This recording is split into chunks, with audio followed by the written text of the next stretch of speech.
Durante la sesión de hoy tendremos la oportunidad de conocer cómo aplicar herramientas de Data Science a problemas públicos a través del taller Introducción a Machine Learning para Políticas Públicas, dictado por el profesor Luis Herskovich y presentado por la Escuela de Gobierno y el GovLab UAI, Laboratorio de Innovación Pública de la misma institución. El profesor y expositor el día de hoy es postdoc en Políticas Públicas de la Universidad de Chicago y máster en Economía de la Pontificia Universidad Católica de Chile, además de profesor del Diplomado en Ciencia de Datos para Políticas Públicas, que este año va en su 6ª versión. Recuerden que durante el evento pueden dejar sus preguntas en el chat, pero también pueden levantar la mano y participar activamente porque el evento y la actividad del día de hoy es un taller. Entonces, el expositor, el profesor, también quisiera que, si ustedes tienen alguna inquietud, poder resolverla a medida que se va presentando. Así es que, Luis, te dejamos y súmanos a todos al Machine Learning y innovemos esta administración pública. Gracias, Olita, y gracias a todas y a todos por estar acá. Encuentro muy entretenido que podamos conversar acá casi una hora, un poco menos, del mundo de la ciencia de datos, cómo se aplica a las políticas públicas. Como decía Vita, yo tengo un doctorado en políticas públicas, pero siempre he trabajado en este mundo de los datos y me interesa mucho esa intersección entre datos y data science o machine learning, ver cómo podemos aplicar estas herramientas para trabajar con grandes cantidades de datos y tratar de resolver problemas públicos. Entonces lo que vamos a hacer hoy, primero voy a hacer una presentación breve para que hablemos un poco el mismo idioma y después les voy a mostrar algunos ejemplos de trabajo en R específicamente. Es el software que ocupamos mayoritariamente, por lo menos en estas áreas en la universidad, y para que veamos un poco qué cosas se pueden hacer. Y obviamente si después tienen dudas o quieren saber algo más, al final les comparto mi email, y también acá hay más gente de la universidad con quienes pueden conversar si quieren saber más de estos temas, de los programas que ofrece la universidad. Y lo otro que les pido es, cuando quieran preguntar algo, interrumpan nomás. Pueden levantar su mano virtual o pueden abrir su micrófono y hablar. El chat es posible que se me pase, así que hablen nomás. Encuentro que para mí es mucho más entretenido poder conversar de esto con ustedes que solo hablar yo. Ok, dicho todo eso, nosotros cada vez más podemos darnos cuenta, yo creo, en el día a día, que los datos son importantes. Son importantes en nuestra vida diaria, en nuestro trabajo, eh, para la sociedad en general. Y obviamente para quienes trabajamos en el mundo de la investigación social, y para quienes trabajan en la administración pública, en políticas públicas, los datos son esenciales. Nosotros queremos hacer políticas públicas basadas en evidencia. Necesitamos saber trabajar con datos, pero también es importante tener algún tipo de formación en ciencias sociales, en políticas públicas, para que esto tenga algún sentido, ¿verdad? Vamos a ver en esta presentación que los computadores hacen mucho por nosotros, pero no hacen todo. Igual nosotros tenemos que saber qué es lo que queremos hacer, tenemos que poder interpretar los resultados, tenemos que pensar preguntas de investigación. Entonces necesitamos formar alguna alianza entre nosotros y las máquinas, ¿verdad? Para poder avanzar en resolver problemas sociales. Hay un millón de definiciones de data science, ¿verdad? Usar matemáticas, estadística para transformar datos en insights valiosos, más cercano al mundo de las políticas públicas. Los datos permiten que los gobiernos entreguen servicios de forma más efectiva, ¿verdad? Pero para eso necesitamos esta combinación, estar en esta intersección de políticas públicas y ciencia de datos, que es hacia donde intentaremos ir hoy. Esta es otra definición un poco un poco que va mezclando distintos conceptos. ¿Verdad? En la ciencia de datos lo que busca es mejorar la toma de decisiones, basando estas decisiones en insights extraídos de grandes sets de datos. Acá estamos mezclando varios conceptos que en un minuto más vamos a definir. La ciencia de datos ha crecido muchísimo en la última década. Probablemente ha habido un boom de esta área, ¿verdad? Donde se mezcla gente de distintas disciplinas, que esa es una de las grandes gracias que tiene. Acá no hay una disciplina que sea dueña de la ciencia de datos. No es un área en la que solamente haya personas de ciencias de la computación, es un área donde hay personas de economía, de biología, de estadística, de sociología, de computación también, pero hay mucho que contribuir desde distintas disciplinas. Para mí tiene esa gran gracia, uno puede conversar con personas que vienen de ámbitos distintos, lo que es muy enriquecedor para la ciencia de datos también, para los proyectos que uno puede hacer. Y ha crecido tanto por varios fenómenos que un poco se han dado en conjunto, ¿verdad? Ha aparecido una gran cantidad de datos a la que ahora tenemos acceso. En este taller vamos a ver dos de esas fuentes, son los datos satelitales y los datos de redes sociales. Vamos a ver un poco qué se puede hacer con eso. Ha aumentado muchísimo el poder computacional, los costos de la memoria, ¿verdad?, de computadores han bajado, se han desarrollado nuevos métodos de análisis que nos permiten trabajar con estas grandes cantidades de datos, porque si no tenemos métodos de análisis, aunque tengamos acceso a los datos, no cambia mucho nuestra vida, ¿verdad? Tiene que darse esta combinación de factores para que esto sea útil y para que pueda ser también una herramienta de transformación en el mundo de las políticas públicas.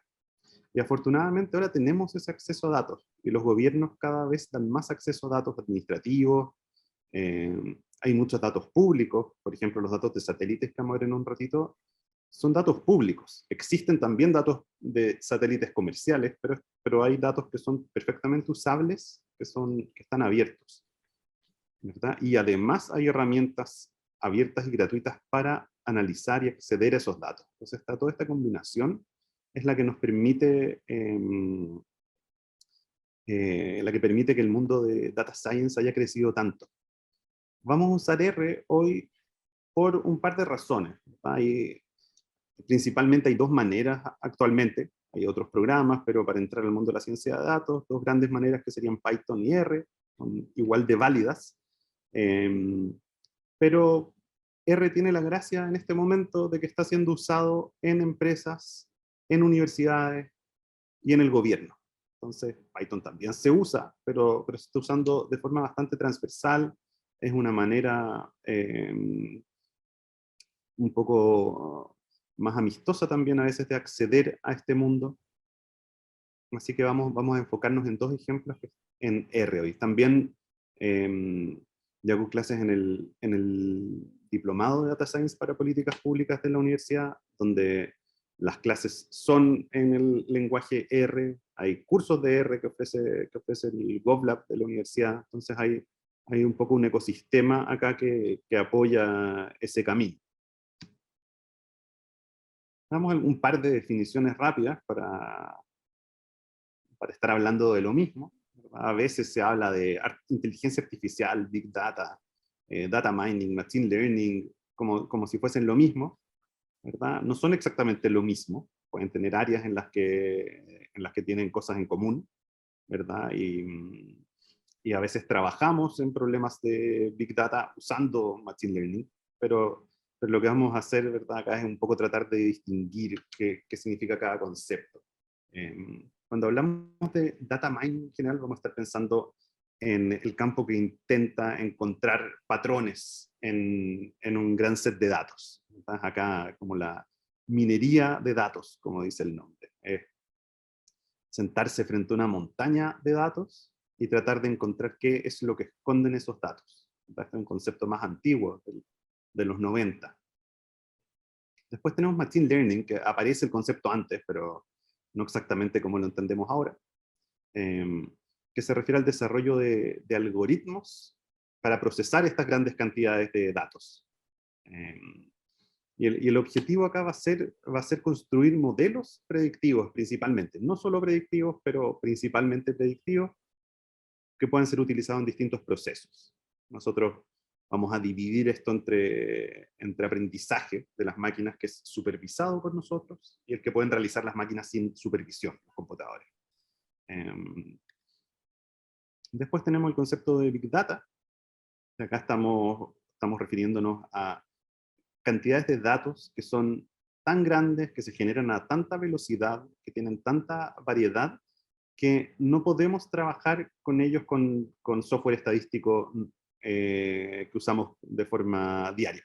Acá necesitamos herramientas especiales. Si tenemos una base de datos con, no sé, 3.000 millones de observaciones o con 30.000 millones de filas, vamos a necesitar ocupar algunas herramientas especiales para poder hacer algún análisis. No vamos a poder meter eso a R directamente en nuestro computador, o a Stata, si es que alguien usa Stata, y poder trabajar con eso. Vamos a necesitar una serie de herramientas distintas. Y eso va a ser un poco lo que va a distinguir Big Data del resto de lo que estamos conversando. Y finalmente tenemos lo que estamos, en lo que estamos metidos hoy, el concepto que probablemente se ha impuesto, que es ciencia de datos. Y ciencia de datos lo que tiene es que de alguna manera engloba un poco a las otras áreas. Tiene la junta en su definición, ¿verdad? Entonces decimos es un conjunto de principios, definiciones, de problemas, procesos y algoritmos utilizados para extraer patrones útiles a partir de grandes sets de datos. Y ahí la palabra, yo creo, más importante es útiles.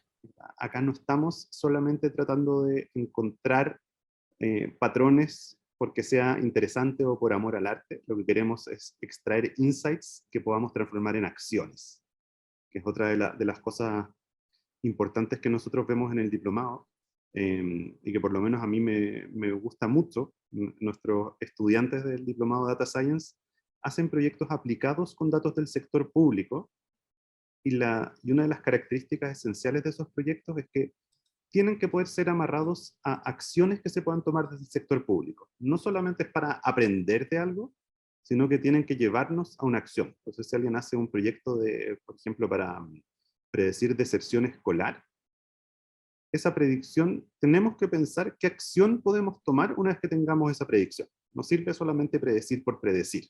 Tiene que estar inserto de alguna manera en alguna estrategia. Esto tiene que alimentar algún proceso de toma de decisión. Y este concepto es más reciente, aparece con fuerza el año 2008, y ahora si uno revisa, ¿verdad? Es probablemente el concepto más usado. En los últimos años también la inteligencia artificial ha tomado mucha fuerza. Ese concepto sí que es usado un poco para cualquier cosa a estas alturas. Pero la ciencia de datos es lo que se ha impuesto. Pero obviamente más allá de una definición exacta de cada término, que no es muy posible, lo que nos importa al final, a los que trabajamos en esta intersección entre políticas públicas y data science, es pensar cómo podemos usar estas herramientas computacionales y este acceso a datos masivos para resolver problemas que contribuyan al bien público, ¿verdad? Al bien de la sociedad. Ese es nuestro objetivo. Entonces, podemos trabajar en distintas áreas, probablemente nadie va a ser experto en todas esas áreas, ¿verdad? En Machine Learning, y trabajar con Big Data y en Data Mining, pero al final vamos a tener un poco este objetivo común de tratar de resolver problemas. Vamos a hablar brevemente de algoritmos para ver un ejemplo y después saltar a R. Un algoritmo, en Machine Learning trabajamos con algoritmos. Un algoritmo es un conjunto de pasos que se siguen al llevar a cabo un proceso. Yo creo que una manera fácil de pensarlo es un poco como una receta de cocina.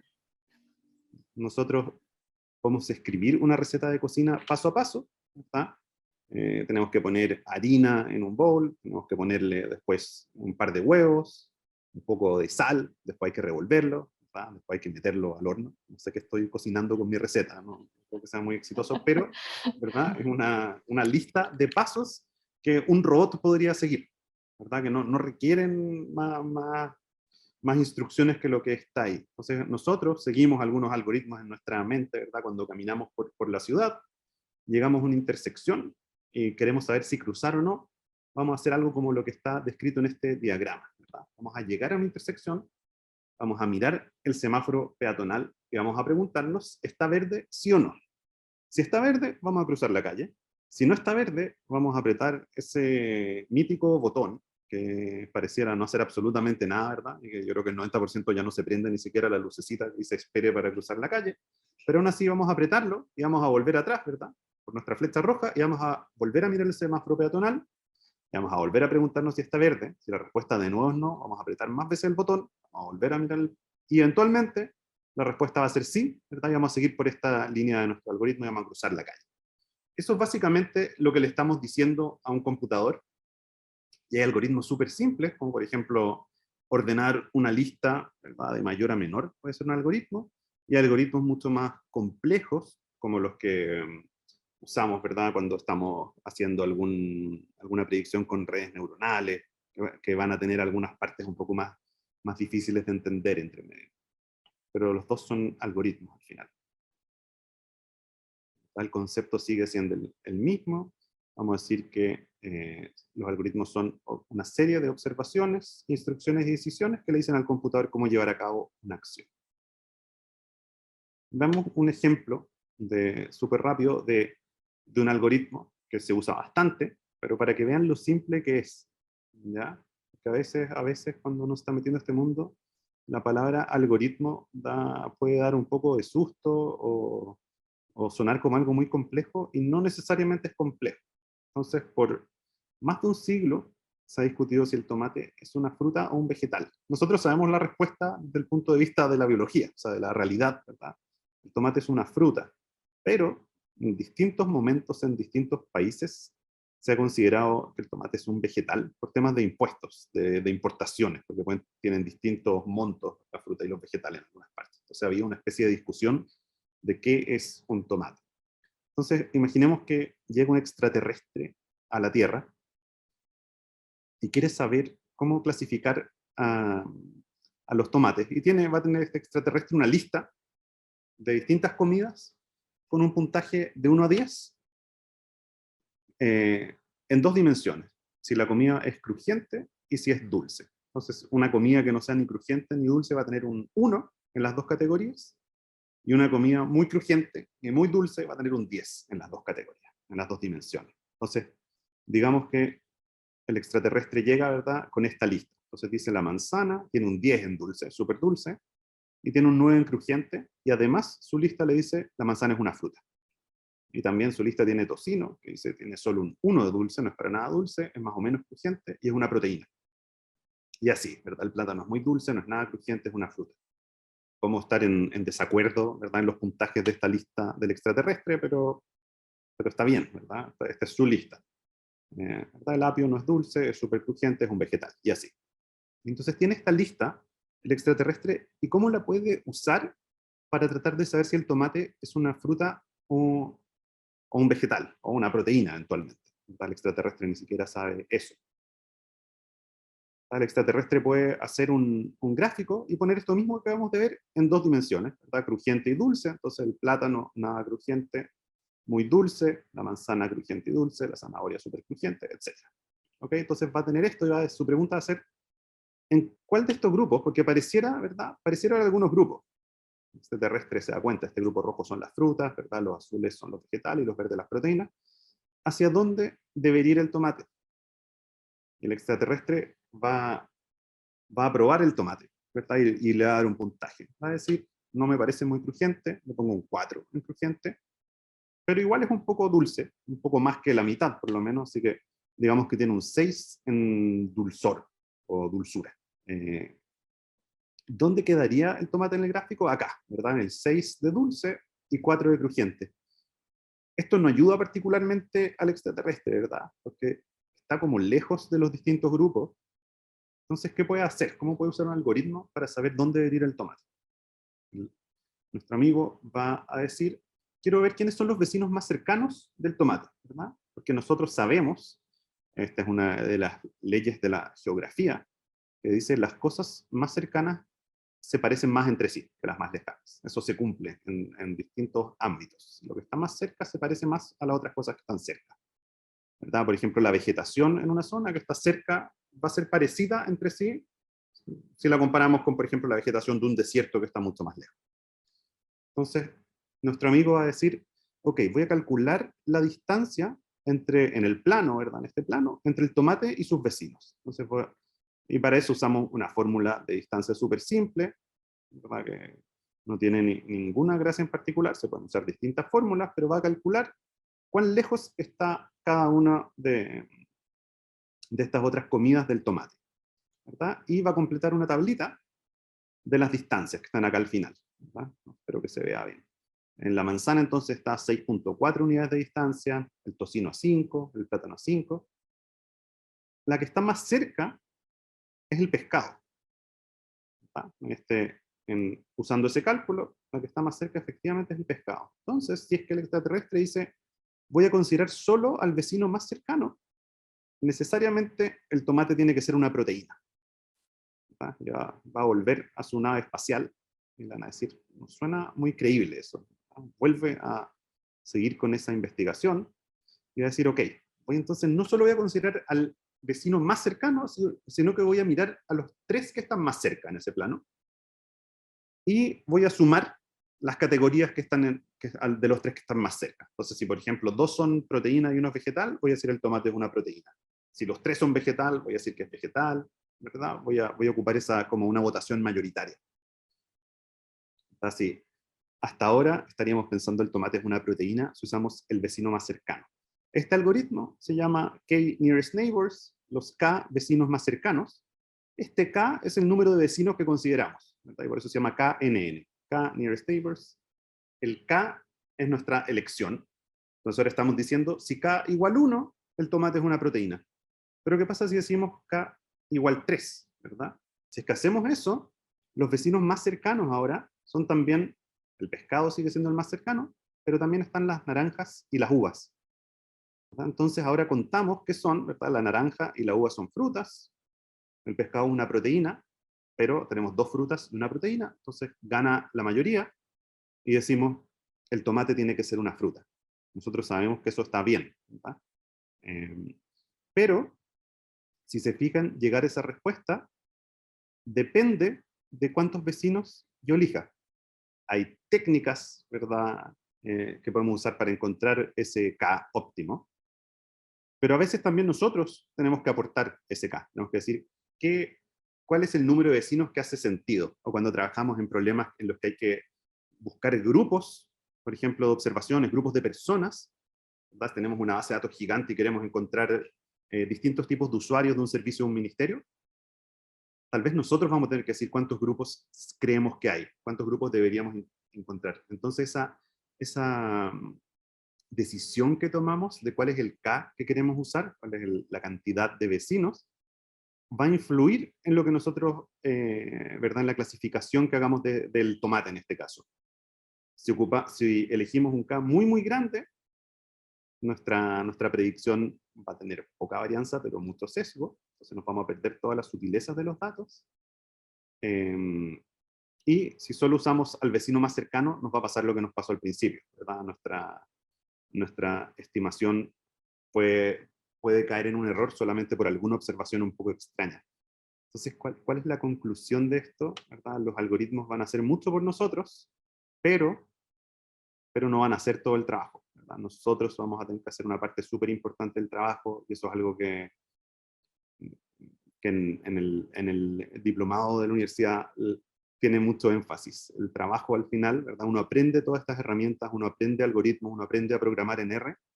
Todo eso se aprende, pero todo lo demás viene de uno, ¿verdad? Pensar en un problema interesante, una pregunta que haga sentido, una pregunta que tenga también un valor responder, la cual nos permita actuar, además, que nos permita, ¿verdad?, mejorar la calidad de vida de una persona, etcétera. Todo eso viene de nosotros. El computador ahí no nos va a ayudar demasiado.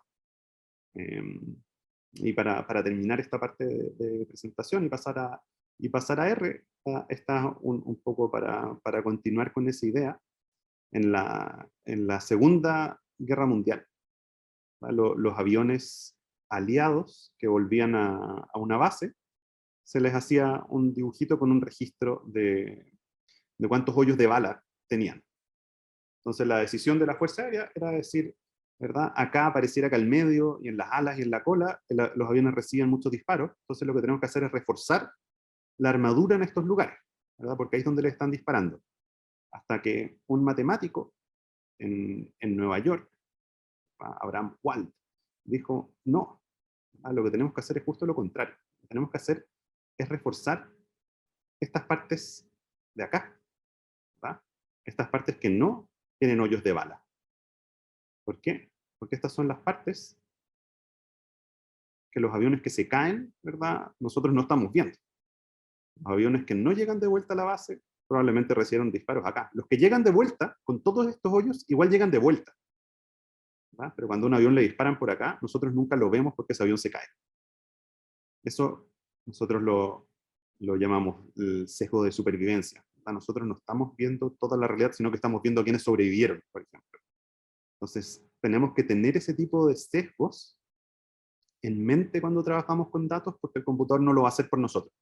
Si nosotros no pensamos en esto, vamos a cometer el mismo error, ¿verdad?, de la Fuerza Aérea, de reforzar la parte que no necesita refuerzo, porque los aviones igual llegan de vuelta con hoyos acá. Nosotros tenemos, en este caso, ¿verdad?, que concentrarnos en la parte que no estamos viendo. Siempre nos vamos a equivocar si no tenemos en cuenta estos sesgos, ¿verdad? Nuestras predicciones van a estar sesgadas, nuestras estimaciones van a estar sesgadas. ¿Hay alguna pregunta hasta ahí, antes de que pasemos a R? ¿Algún comentario? ¿No? Ok. Entonces, denme un segundo para compartirles acá lo que vamos a ver en R.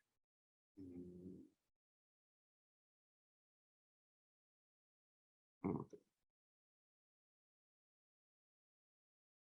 Vamos a pasar directamente a R, porque tengo esto de dos maneras útiles, pero prefiero mostrarles en R por si no han visto esto de esta manera antes.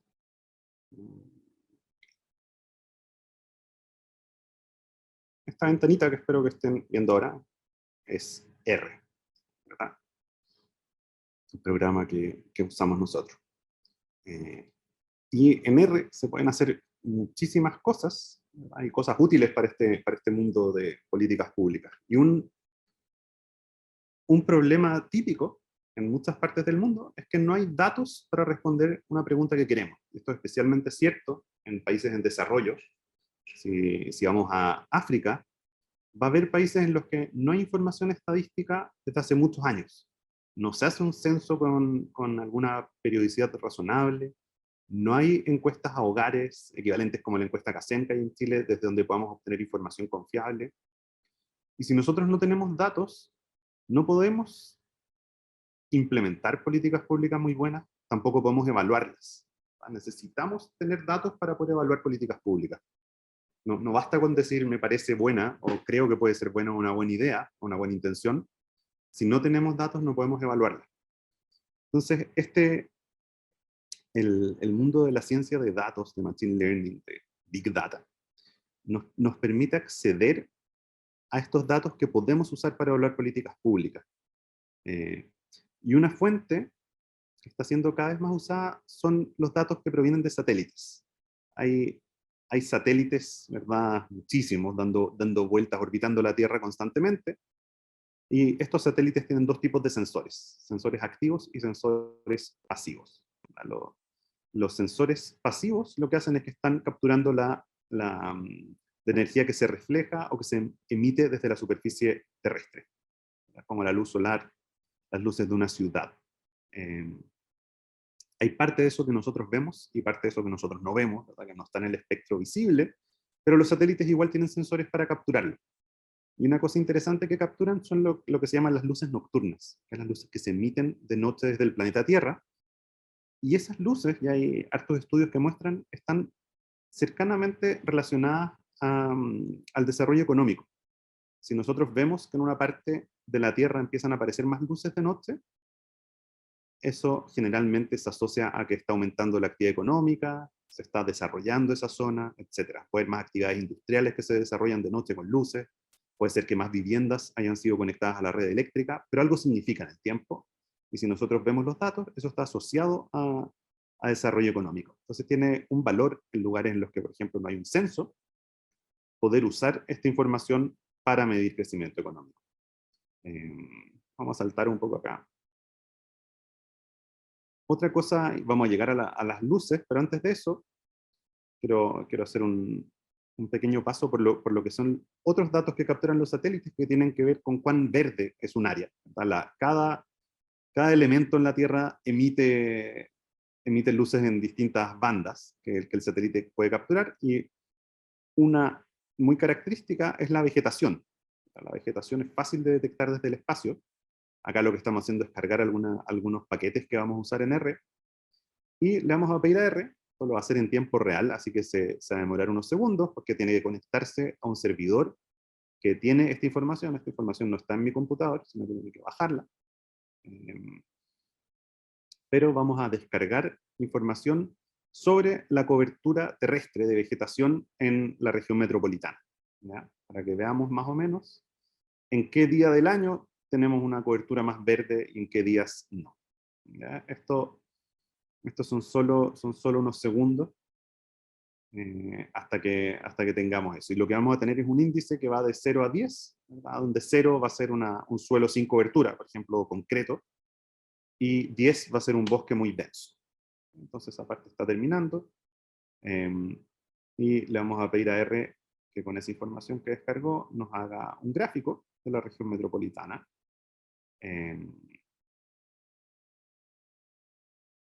Que se vería así. Entonces acá en el eje horizontal tenemos el día del año, y en el eje vertical tenemos este indicador de vegetación. O sea, mientras más arriba está esta línea, más verde está la ciudad, mientras más abajo, menos verde. Podemos ver que, ¿verdad? Esto es enero, y va avanzando hasta diciembre, hasta el día 365. Podemos ver que se va secando, ¿verdad? Se va poniendo cada vez más seco, hasta cerca de empezar la primavera, ¿verdad? El invierno pasando la primavera, y empieza a aumentar la vegetación en la ciudad hasta diciembre, y después vuelve a caer. Entonces, efectivamente, algo de lo que está capturando el satélite hace sentido, ¿verdad? Santiago no tiene una vegetación tan densa como otras zonas, pero acá voy a saltar esta comparación, pero vamos a ir al tiro otra con Bogotá, que es una zona con vegetación mucho más densa.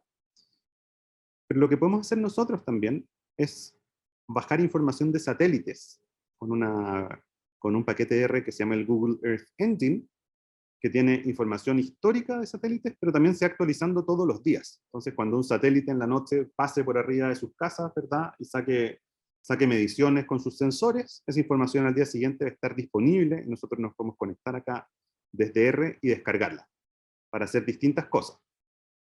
Vamos a activar ese motor de Google que nos permite analizar esto. Acá es interesante porque R efectivamente se conecta a un servidor y hace el procesamiento en ese servidor. Entonces no importa que nuestro computador sea más lento, va a hacer mucho del trabajo allá y no acá. Ese es un clásico problema de Earth Engine, pero a ver si nos deja seguir igual, y si no tenemos otra manera alternativa de hacer esto. No le gusta. Pero no se preocupen. Es un problema frecuente de eso, que requiere, la verdad la solución es simple, porque es solo reiniciar R, pero no voy a hacer eso ahora, sino que voy a saltar a esto que es exactamente lo mismo. Lo que tengo preparado porque sé que esto pasa con frecuencia. Entonces vamos a, ¿verdad? Acá íbamos. Este es el mapa que se genera. Acá estaba haciendo un mapa de Nepal, solamente para mostrar que a través de estos satélites uno puede descargar distintas capas de información. Acá hay unas capas que distinguen zonas urbanas de zonas rurales, ¿verdad? Acá está esto es Katmandú, si no me equivoco. No, no, okay, me confundí. Pero que es la ciudad, ¿verdad? La ciudad es más importante, entonces por eso está en blanco. Los caminos están en verde, que son zonas con un poco más de desarrollo. Lo mismo acá.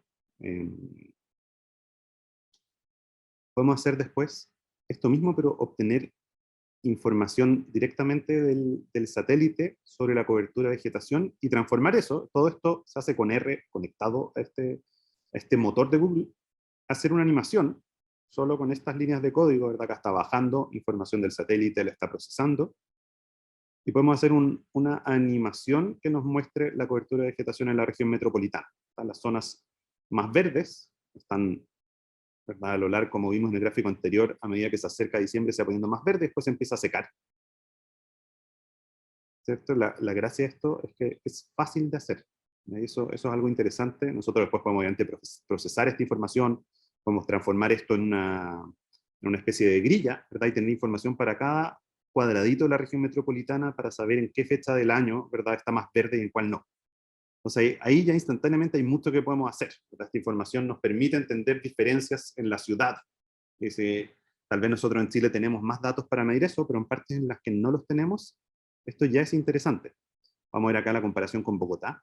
En Bogotá la vegetación es mucho más densa, y en general hay zonas que están verdes a lo largo de todo el año, ¿verdad? Hay mucho más verdes que en Santiago. Y lo otro a lo que quería alcanzar a llegar es esto de las luces nocturnas, que explicaba al principio. También son un par de líneas de código para bajar esta información de un satélite y para ponerla en un mapa. Esto es Chile, es Santiago. Entonces todas estas zonas, ¿verdad?, muy iluminadas, nosotros sabemos que en la noche hay actividad.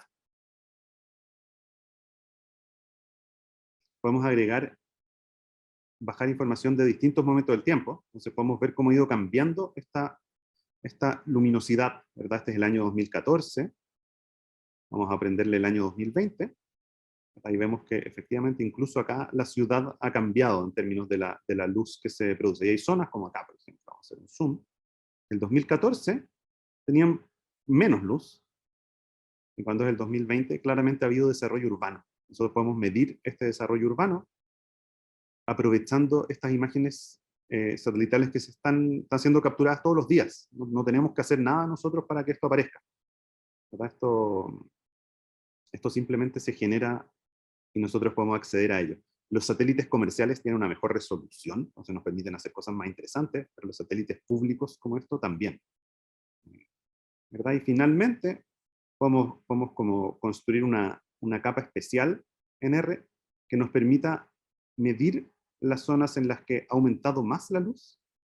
En estos, desde el 2014 al 2020, son estas zonas naranjas, y las zonas que se han oscurecido un poco en esos años, que también es relevante. Hay zonas en las que hay menos luz que antes, lo que también significa algo. Puede significar desde cambios municipales de iluminación, que tal vez emitan menos luz, o tal vez zonas que han dejado de crecer, ¿verdad? Entonces la gracia de esto es que nos permite acceder desde R, sin salir de R, a información que vamos a poder usar. Vamos a poder evaluar programas. Hay estudios súper interesantes que miden, por ejemplo, cómo ha afectado la construcción de canales de regadío a la agricultura de Afganistán, usando solo imágenes satelitales. Hubo unos programas de construcción de canales, de reparación de canales, y uno ve que efectivamente en las zonas en las que se repararon canales de regadío, ahora hay una agricultura mucho más desarrollada que en las zonas donde este programa no estuvo activo. Eso no lo sabríamos si no fuese por las imágenes satelitales, porque no hay cómo medirlo, no se puede estar en terreno. Ok, y ahora quiero saltar rápidamente al otro ejemplo. Vamos a sacar esto, que es simplemente una demostración rápida de cómo usar R para descargar información de Internet, de redes sociales, y cómo la podemos procesar. Y también para mostrar un poco lo fácil que es recuperar información que está en archivos PDF desde R. O sea, existe tanta información un poco más antigua que está atrapada en archivos PDF. Si uno va a un ministerio, por ejemplo, pueden tener mucha información interesante de educación que está en PDFs. Nosotros podemos en R meter esos PDFs a R y extraer datos, ¿verdad? Y después hacer nuestros propios gráficos. Entonces, por ejemplo, existen unos informes de la OMS, Organización Mundial de la Salud, que tienen información sobre diabetes para distintos países. Entonces, este es un ejemplo de cómo se ven, eso está en PDF. Entonces, nosotros le podemos decir a R, primero, me interesan, acá le defino, ¿qué países me interesa bajar? Quiero bajar Colombia, Chile, Argentina, Brasil y Perú. Podría cambiar esto y poner algún otro país, ¿verdad? ¿En qué página está esto? está en esta página, ¿verdad? Esto lo vamos a hacer en vivo, así que también se demora un segundo. Pero acá le estoy pidiendo, ¿verdad? Se fijan, está bajando estos archivos, estos informes de internet, de la página de la OMS. Ahora están bajados en mi computador. Y ahora le voy a decir a R, carga uno de estos archivos, el de Colombia, y extrae el texto SPF. Y R va a hacer lo mejor posible, ¿verdad? Esto se va a ver como una larga línea de texto con muchos caracteres raros, pero yo la puedo procesar en R, todo esto sin salir de R. Le puedo decir qué es lo que me interesa, un poco dónde empiezan las partes que me interesan. Y acá, ya procesando los 5 PDFs que bajé, si se fijan, puedo tener una tabla, ¿verdad? En el PDF hay información de diabetes, obesidad, etc. Extraje esos datos y tengo una tabla al tiro, ¿verdad? De cuál es la incidencia de estas distintas condiciones por país y por sexo. Y puedo hacer mi propio gráfico, ¿verdad? Si es que no me gustan los que hace la OMS, le saqué la información, hice mi propio gráfico, ¿verdad? Por país, para poder comparar las distintas categorías de enfermedades asociadas a diabetes. Esto bastante instantáneo. Obviamente no todos los PDF son tan amistosos, algunos vienen como una imagen, pero R también nos permite sacar información de esa imagen. Puede ocupar esto, se conoce como OCR, reconocimiento de caracteres, ¿verdad? Todo desde R. Estamos acá agarrando una imagen del Ministerio de Educación, que es solo texto. Y se fijan acá, R extrajo toda esta información, ¿verdad? Tabla de transformación, conoce la tabla de transformación de los promedios. Acá R entendió que esa foto, donde es más difícil extraer texto, igual fue capaz de reconocer los caracteres y extraerlos, y hasta nos muestra cuánta confianza tiene en lo que encontró. En cada palabra que encontró nos dice, en esta de 0 a 100 tengo 96% de confianza, en qué parte de la hoja está eso, nos da las coordenadas. Entonces, en algunas palabras va a tener menos confianza, pero en general, ¿verdad? En esta letra H, dice, no sé si con 84% creo que es una H. Pero, por ejemplo, la palabra comercial, industrial, técnica, agrícola, tiene mucha confianza de que la identificó correctamente. Con eso nosotros tenemos información rescatada, ¿verdad? Que antes no podíamos acceder, o uno vería un libro, un documento en PDF, y diría, lo tengo que escanear, pero eso nunca lo voy a poder meter a un software estadístico. Sí se puede. R nos deja hacer estas cosas. Y es bastante fácil. Eso es lo entretenido también. A ver, lo voy a saltar un poquitito hasta acá. Sí. Vamos a saltar hasta acá vamos a bajar en tiempo real también unos pocos tweets que se estén escribiendo ahora en Chile. Esta parte siempre es un poco riesgosa, porque sabemos que se escribe en Twitter puede no ser muy elegante. Así que cierren los ojos un segundo. Ok, no veo nada. Ya, ok. ¿Verdad? Estos son, no, bajamos acá 100 tweets que fueron escritos hace poco. Ahí viene de qué aplicación, ¿verdad? iPhone, Android, quién lo escribió, si era una respuesta o no, etc. Nos podemos conectar a Twitter y bajar información. Podemos definir si un área, estos son tweets que mencionan Chile, ¿verdad? Que tienen la palabra Chile. Yo puedo cambiar esta palabra y poner cualquier otra cosa y nos va a encontrar esos tweets. Podemos decir, baja todo lo que se diga en los próximos 20 segundos en el área geográfica de la ciudad de Chicago. ¿Ya? Entonces van a pasar, ahí le pusimos play, van a pasar 20 segundos, eso lo definí yo, y si es que alguien escribe un tweet desde dentro de Chicago en los próximos 20 segundos, lo vamos a capturar. Entonces vamos a dejar que pasen esos 20 segundos. Acá también pueden aparecer cosas dudosas, para que no. Hubo solo 3 tweets en esos 20 segundos, que se pueden ser identificados de Chicago. Ok, nada terrible, nada muy relevante, ¿verdad? Obviamente, se pueden hacer aplicaciones súper interesantes con esto. Por ejemplo, hay un estudio en el que se hizo esto mismo, pero en vez de buscar Chile, se buscan tweets que estén hablando de la palabra desempleo, o cosas similares, como me quedé sin trabajo, o me echaron, me despidieron. Y eso permite anticipar con bastante precisión cuál va a ser el desempleo del mes siguiente, mucho más rápido que una encuesta, ¿verdad? Las encuestas se demoran, son lentas, hay que esperar de repente varios meses para tener esa información. con lo que la gente escribe en Twitter se pueden hacer unas estimaciones bastante buenas de niveles de desempleo, incluso en regiones, ¿verdad? O en ciudades, solamente, ¿verdad? Accediendo a esta información que es pública. Acá, para esta parte final, voy a usar un archivo de muchos tweets que bajé hace un tiempo, ya para no correr el riesgo de que aparezca cualquier cosa, y además para poder bajar más tweets, ¿verdad? Son casi 70.000 tweets en los que fueron escritos, en los que se menciona la palabra Chile. ¿Ya? Lo primero que uno hace cuando tiene toda esta información es que tiene que procesarla un poco. Hay muchas palabras que se repiten mucho pero que no aportan información. Nosotros llamamos stop words. Por ejemplo, los artículos, o, ¿verdad? Como el, la, etcétera, o la palabra, o la letra Y, va a haber mucho, o arrobas, todo eso no nos aporta información. Entonces vamos a eliminarlo. Y vamos a pedir acá a R que nos haga una tablita con las palabras más mencionadas. ¿Verdad? Tenemos 60.000 menciones de Chile, después 5.000 de Cuba, Colombia, Vamos, Solo, País, Daniel Jadwe, gente argentina, ¿verdad? Estos son tweets del año pasado. Podemos hacer un gráfico con esto mismo, ¿verdad? Le puedo decir qué es lo que más se estaba comentando. Hay algún partido de básquetbol relevante ese día. ¿Verdad? Gobierno, derecha, comunismo, Bolivia, Venezuela.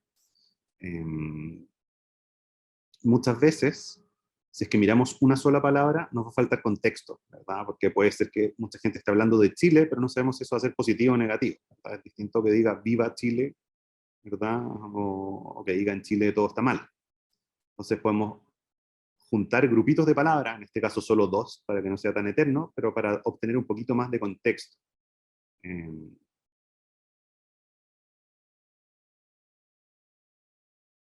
Vamos a dejar que eso termine de procesar.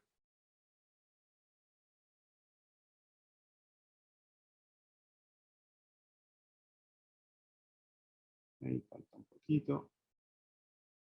¿Verdad? Acá tenemos de a dos palabras, pues si fijan acá, todavía no he borrado, lo que había borrado antes, estas palabras stop words, ¿verdad? Entonces tenemos muchas cosas de la, en, el, que es lo que más se repite, pero no es muy relevante. Entonces vamos a borrar eso.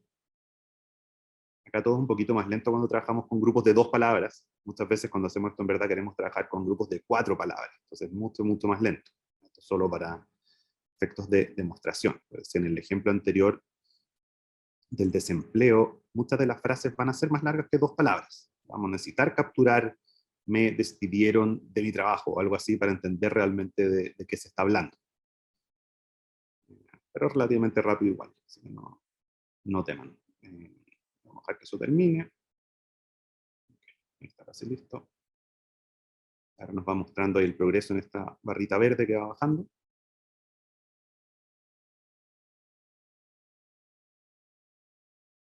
Ahí está listo, ¿verdad? Entonces ahora podemos ver cuáles eran las 2 palabras. Okay. Lo que más se repetía era vamos Chile, ¿verdad? O Chile vamos. ¿Verdad? Y después combinaciones de distintos países, Colombia, Chile, Chile, Colombia. Volvemos a juntar esto. Y ahora que tenemos estos bigramas, como se llaman estas palabras juntas, podemos tratar de ver qué palabras se repiten más juntas, cuáles están más asociadas. Entonces, por ejemplo, vamos a ver qué palabras se repiten más cuando se menciona Colombia. Son otros países en general. Algo que hacemos que es interesante para analizar estas combinaciones de palabras es ocupar estos gráficos de flechitas que nos muestran qué palabras se relacionan con otras. Entonces podemos ver Chile, qué es lo que más se menciona cuando se menciona Chile, ¿verdad? Chile está relacionado a estas palabras. Después, cada vez que alguien menciona derechos, es muy probable que venga seguido la palabra humanos. Lo mismo, ¿verdad? Daniel Jadwe, PDC, PPD, ¿verdad? Partido Socialista. Lo mismo cuando la palabra nueva, después viene seguido de constitución. Todo eso hace sentido. Y por último, para terminar, vamos a conectarnos a otro servicio también en tiempo real, que son las búsquedas de Google, y le vamos a pedir a R que descargue toda o sea, cuántas búsquedas al día, no exactamente cuántas búsquedas, pero cuál es el volumen de búsquedas de las palabras COVID y coronavirus En Chile y en Colombia, desde el año, ¿verdad? Desde enero del 2019, pre-pandemia.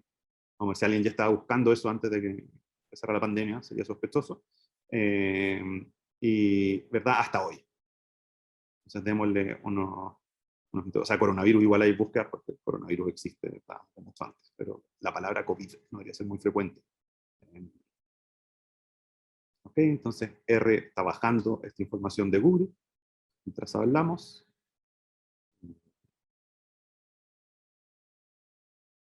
Vamos acá a procesar esto un segundo para extraer lo que nos interesa.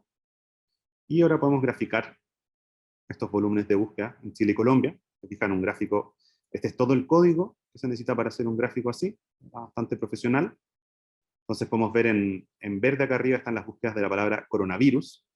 Nadie lo buscaba antes del 2019, ¿verdad? Salvo unos puntitos acá que tal vez hubo algún pequeño brote, pero apenas empieza, ¿verdad? El 2020, un boom de búsquedas de coronavirus que después va bajando en el tiempo, en Chile y en Colombia es similar, y que después es un poco reemplazado por estas búsquedas de COVID, que siguen hasta hoy, ¿verdad? Acá tenemos Omicron, entonces podemos detectar un poco estas olas. Obviamente nosotros tenemos que saber qué está pasando para entender qué significan estos pics, ¿verdad? Ahí está la parte que el ser humano tiene que hacer. También podemos definir qué búsquedas se hacen más frecuentemente cuando alguien busca una palabra específica. Entonces podemos ver ¿verdad? La palabra COVID en Chile, ¿a qué se asocia más? ¿Verdad? Bono COVID, COVID-19, síntomas COVID, vacuna COVID. ¿Verdad? Podemos graficar esto mismo. ¿Verdad? En Chile se ve así. La gente busca coronavirus, Chile, contagiados, casos, síntomas de coronavirus. Podemos ir siguiendo la flechita para entender. ¿Verdad? Calendario, vacunación, bono, COVID. Y lo mismo para Colombia. Vamos a ver si es similar. En Colombia es un poquito distinto, ¿verdad? Nadie está buscando bonos, sino que están buscando prueba de coronavirus, síntomas del coronavirus, coronavirus en Colombia hoy, etc. Y vamos casi en la hora. Voy a dejar de compartir acá un segundo. Ojalá esto haya sido interesante para ustedes. La idea obviamente es como una vista rápida a cosas que podemos hacer en este mundo de R, de políticas públicas. Es lo que hacemos mucho en nuestro diplomado, el diplomado de Data Science para políticas públicas de la universidad. Tiene la parte muy interesante de poder trabajar con datos del sector público para ocupar estas herramientas para resolver problemas de forma aplicada. Yo soy profesor en ese diplomado y me gusta mucho. Encuentro que es muy interesante, ¿verdad? Es para personas que no han usado R antes. Y 10 meses después, más o menos, 9 meses después, bueno, 8 meses después, salen usando R en un nivel avanzadísimo, haciendo cosas como esta, trayendo datos a R que antes nunca nadie había procesado, haciendo modelos predictivos. Hay muchas cosas interesantes que se pueden hacer. O sea, a quienes les interese eso, los invito a acercarse, ¿verdad? A la página de la universidad, del Colegio de Gobierno, del GovLab, para poder ver más información. También acá hay gente que sabe mucho más que yo del diplomado, si quieren hacer alguna pregunta. Y dicho todo eso, no sé si tienen preguntas o quieren conversar algo sobre lo que vimos o sobre lo que no vimos. Pueden abrir su micrófono nomás y preguntar, compartir lo que quieran. Yo quería preguntarle si tiene usted algún repositorio en donde suba algún tipo de contenido como el que mostró ahora, como para poder mirar algo que ha hecho.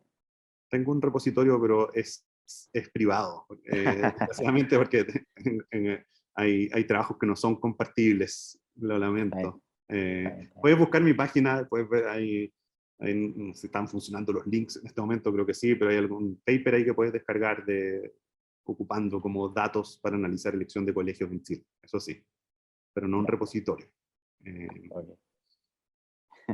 Gracias, Nicolás. ¿Hay alguna otra pregunta? En relación, yo creo, Luis, que mencionabas desde el diplomado y la utilización de R, también quizás es importante contar que todos los estudiantes que se matriculan en el diplomado tienen acceso al curso asincrónico de Introducción a R para Ciencias Sociales, que es un curso de 6 semanas que hay que cursarlo antes del módulo 2 y que te entrega las herramientas para poder justamente sacar mayor provecho de todos los contenidos que entrega el diplomado. El diplomado utiliza R en básicamente todos los módulos, y es una herramienta que el programa entrega al inicio para que los estudiantes no se pierdan toda la riqueza del aprendizaje, porque lo utilizan en Machine Learning, Text Mining, también geoanálisis, y finalmente el diplomado también termina con un proyecto que los estudiantes van pensando durante también la duración del diplomado, y este último módulo, que también diriges tú, Luis, normalmente, sí, mejor módulo. Es donde aplican efectivamente en casos concretos de sus servicios la herramienta y para resolver problemas públicos a partir de los datos que tienen los servicios. Entonces es un diplomado muy activo, muy interactivo y con mucho aprendizaje, con mucha autonomía también precisamente. Sí, totalmente. Para que no se asusten con R, aquellos que no lo manejan tanto, No, que está a disposición. Al revés, o sea, eso a mí me gusta mucho hacer clases en el diplomado, que efectivamente es para personas que nunca han visto una ventanita de R antes en sus vidas, y unos meses después están usándolo haciendo cosas más avanzadas que lo que yo sé hacer. Así que lo encuentro eso increíble, y es una muy buena forma de meterse a este mundo, para quien no se ha metido antes. Y obviamente tiene este enfoque más hacia las políticas públicas que hacia otros ámbitos, que hacia el sector público. Yo creo que lo hace súper interesante. No sé si hay más preguntas. Un comentario primero que todo. Muchas gracias, Luis. Para las personas que nos apasiona el tema de la gestión pública y también la modernización del Estado y cómo incluir nuevas herramientas o metodologías innovadoras a estas áreas que tienen que ver con la administración en las instituciones gubernamentales, digamos, creo que son herramientas súper interesantes y muy indispensables al momento de analizar datos, por lo cual facilita la vida en el fondo cuando estamos frente a una problemática, diseñando un problema. Y en mi caso personal, soy periodista, tengo la formación de comunicaciones, y en toda la trayectoria de formación no tenemos, digamos, estos conocimientos para poder aplicarlos. Por tanto, en mi caso personal, que me interesa el tema de la gestión pública y la innovación en el Estado, creo que es muy importante si quiero seguir desarrollando nuevas habilidades, poder tomar programas como estos donde se enseñan estas herramientas y después poder aplicarlas. Así que muchas gracias. Gracias, Jim. Sí. Gracias. Y no perder de vista que finalmente la innovación que queremos lograr en el Estado tiene como fin, es el bienestar de la sociedad y mejorar las condiciones sociales a partir de mejores políticas públicas. Y la ciencia de datos precisamente viene a aportar a eso.